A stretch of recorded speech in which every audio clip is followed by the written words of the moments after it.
There are two words that strike fear into the heart of any off-piste skier or snowboarder. One is avalanche, and the other, crevasse. Every year, hundreds fall prey to these hidden killers. The problem is when you fall, you are compressed. Even the most experienced of mountain guides are not immune, as the geography of the glacial landscape changes on a daily basis. The glacier at the base can slide on the bedrock. The glacier flows and can jump from very big rock bar, and the crevasse is created. As one ice abyss closes, another fracture opens. Snow driven by the wind then builds up to form bridges which eventually cover the chasm, and so a potential death trap is born.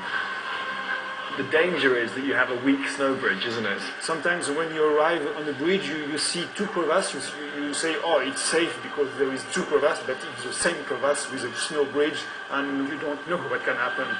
And according to Graham, the only way to really understand the potential threat they pose is to jump into one. And so off we set to one of the most famous glaciers in the world, on possibly the most character-building gondola ride in the world. Well, this is the cable car up to the Aiguille de Midi. It was built in 1949. It's the longest single-span cable car in the world. I'm not afraid to say that it terrifies me. It's a little steep. It's about an 800-foot drop below you, and when you get to the top, it's so steep that the cable is almost touching the back of the car. Can't believe it. I've got to do this cable car, and I've got to add it into a crevasse. It's a bad day to be scared of heights.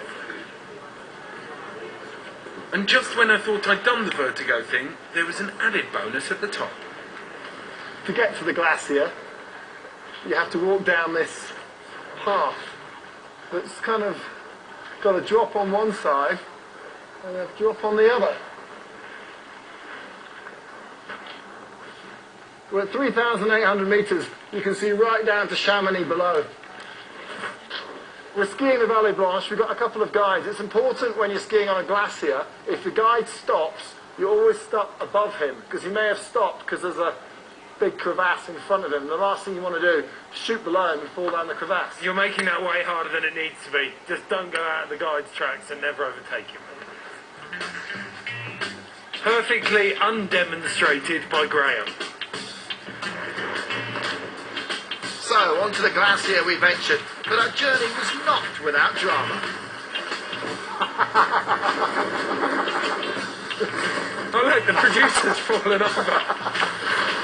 We've just pulled up here on the edge of a roll, and in my limited knowledge of glaciers, I think that as the glacier rolls over something, so it starts to split open and crevasses are formed. You can see this hole here, and this big hole just down there. What we're going across now is a bridge over a crevasse. I've got to say, this unnerves me. Oh, yes. How'd you fancy getting into that, Ed? Wow. Impressive from up here, but we wanted to be down there. Over to the experts.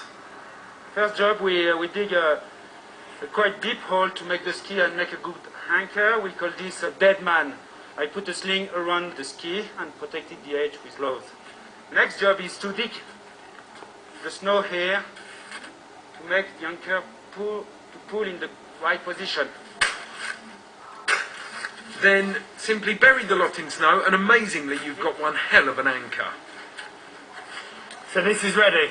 Ready, you can pull. Okay. I'm not Jeff Capes, but that is really, really sturdy.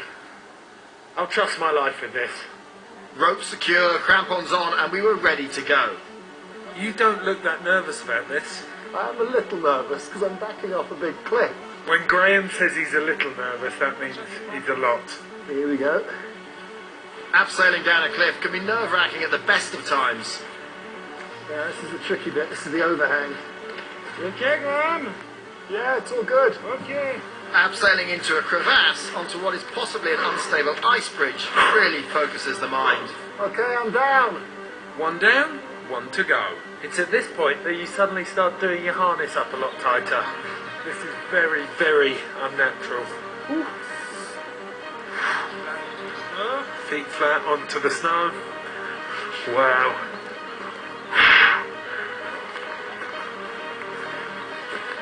Whoa, look at that. Okay, we're down.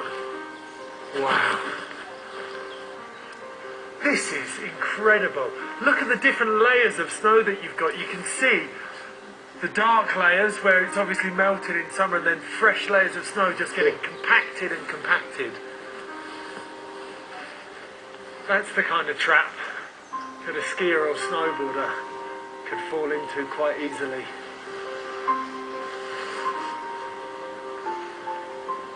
Wow. Coming to the edge of the snow bridge as well. Look at that. This is perhaps one of the most beautiful places I've ever been.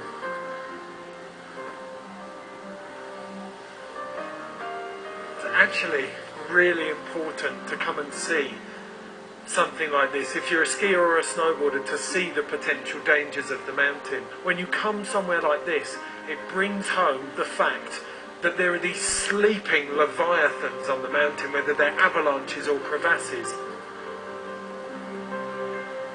Being up close and personal with something so beautiful and powerful, and I'm not talking about Graham, was truly awe-inspiring. But standing on an ice bridge in the midday sun is not a place to hang around. It was time to go. If you're up at a resort with a glacier and you have the opportunity to do this, I'd highly recommend it. Absolutely stunning. Only problem is glaciers are at altitude.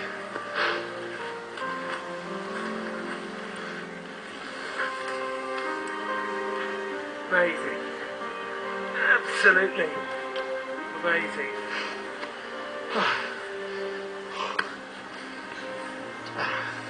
My heart rate's right up there just for climbing out of that. And that's with a rope and being hauled. I don't think I can climb out on my own. Add in a little bit of panic, a small injury, and the uncertainty of not being rescued, you'd be in a lot of trouble. It's pretty incredible to think that since we've been stood on this glacier, it's moved an inch down the hill in 3 hours. It's amazing, isn't it? It's just this huge frozen river almost, a river of ice. The thing is though, it's getting warmer in the summer, so the glaciers recede in the summer, and it's not getting as much snow on it in the winter. Which is what feeds it from the top. It's one of the most beautiful places on Earth. And it's disappearing.